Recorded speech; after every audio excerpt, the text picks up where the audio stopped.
का प्रधान तू तो हमारा बतिये ना सुनत हो। का सुनी हो? अरे धान उन रोपाई की प्रधान गिरिये होई। हम प्रधान है गाँव का, हम धान रोपी? सफाई कर्मी नरेगा वाला के बोला के रोपवा ले। अरे यह कुल बतिया ना समझेलू, ये गाँव हो बड़ा बच बचाई के रहे के पड़ेला। ढेर दिया बरबू न तो अंगूठा दिखा दी है कुल। कौन फायदा भइल भइले पारा धान रोपब जब धान पिया।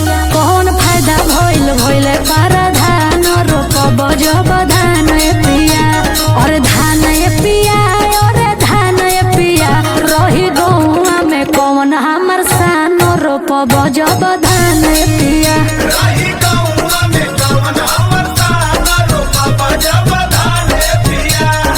अरे गांव का राजनीति है, जब से ट्रैक्टर ले ले कुल वैसे ही जरत हुआ। अरे तो पीछे पड़ल हुआ, बतिया समझो। उ सब हम ना जानी ले।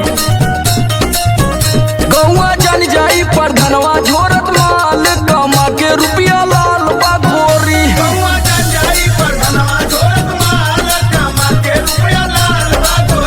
अरे लाल बागोरी हो, अरे लाल बागोरी।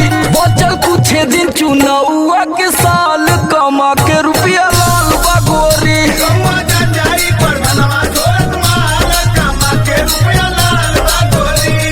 अरे ये साल रोप ले, अगले साल जीत जाइए तो मत रोपिए। हम ना रोपब। हाँ तो उनके बला कहवा लगी गयल।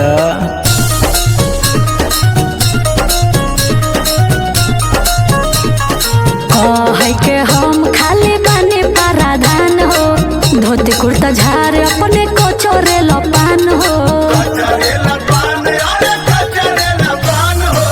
कहे के हम खाली बने पराधान हो, धोती कुर्ता झारे अपने को चोरे लपान हो। सुना साड़ी हो जाई नए मोर पुरानो रोपब जब धान पिया। साड़ी हो जाई नए मोर पुरानो रोपब जब धान पिया। धान पिया और धान पिया कौन फायदा भइल भइले पारा धान रोपब जब धान पिया।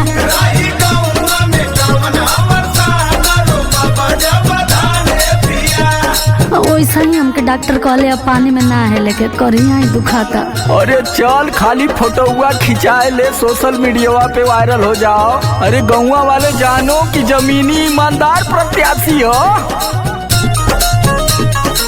ये हुसल गौवा में हमारे बचरचा, पहले से दूना लागी लोड़े में खर्चा। ये हुसल गौवा में हमारे बचरचा, पहले से दूना लागी लोड़े में खर्चा। सुना बोला समारा लोग भी ठोकत ताल कमा के रुपया लाल बागोरी।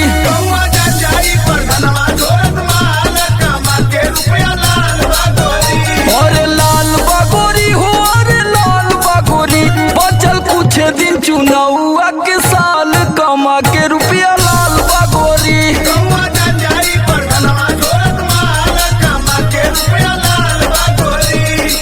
चला प्रधान जी, वो सब हम ना जानी ले।